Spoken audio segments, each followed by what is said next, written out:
première liste de 10 projets d'intérêt national rendus publics la semaine dernière par le gouvernement fédéral suscite beaucoup d'intérêt. On y retrouve notamment le TGV, le train à grande vitesse qui pourrait circuler sur une distance d'à peu près 1000 km entre Québec et Toronto, en passant par Trois-Rivières, Montréal, Ottawa, Peterborough. Un chantier de plusieurs dizaines de milliards de dollars. Et le premier ministre Mark Carney a été très clair. Il veut appuyer sur l'accélérateur. Avec nous ce soir, Martin Imblot, qui est le PDG d'Alto, la société chargée de développer ce projet de train à grande vitesse. Bonsoir, M. Imblot. Bonsoir, M. Nadon. D'avoir ce projet-là inclus sur la courte liste du fédéral, qu'est-ce que ça représente pour vous?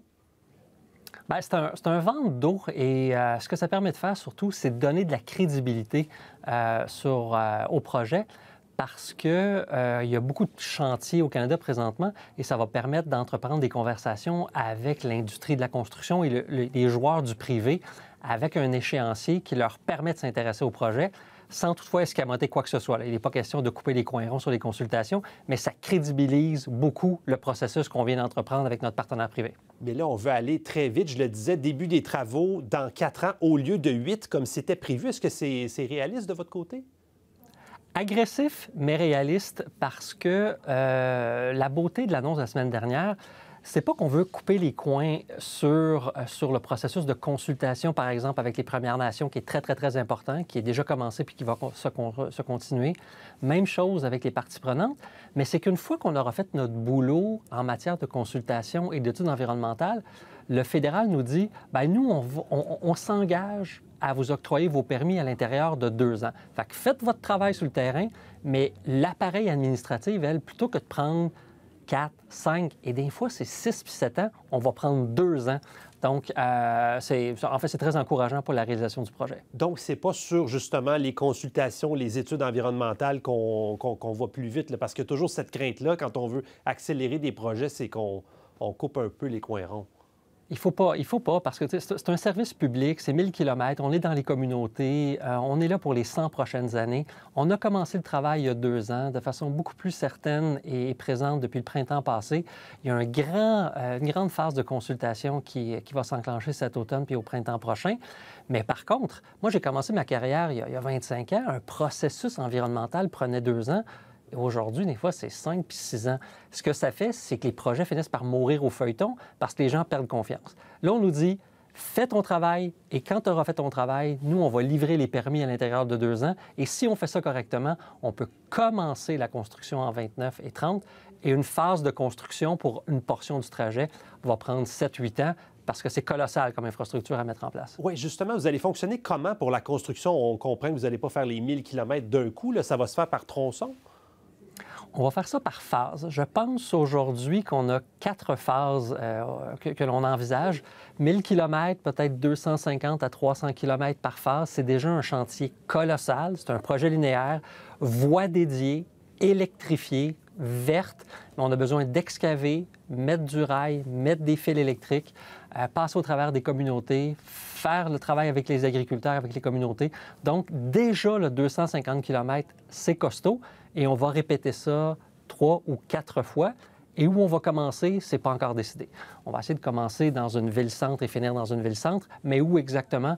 Bien, on va regarder ce qui est le moins difficile et qui permet de créer le plus de bénéfices possible pour les Canadiens. Et par rapport à Via Rail, on s'en est déjà parlé, vous et moi, là, mais on parle beaucoup du service de Via Rail qui a beaucoup de délais en ce moment. Le changement pour le passager, là, ça va ressembler à quoi? Bien, le changement pour le passager, c'est transformationnel. Aujourd'hui, vous faites Montréal-Toronto, ça peut prendre entre 5 et 6 heures. Et demain, ça va prendre 3 heures et peut-être un peu moins. Ottawa-Montréal, 2 heures, 2h15, 2h30 aujourd'hui, on va faire ça en 1 heure.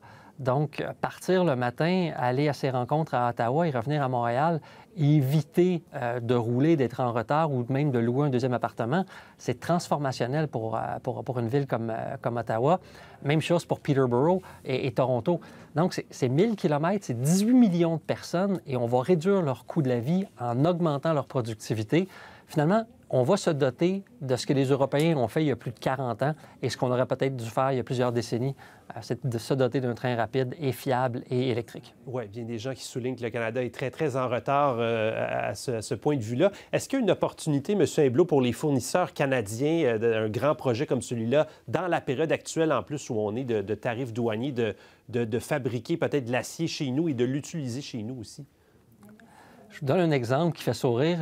On a besoin pour ce projet de 4000 km de rails d'acier à forte composante en carbone. Ça n'existe pas au Canada.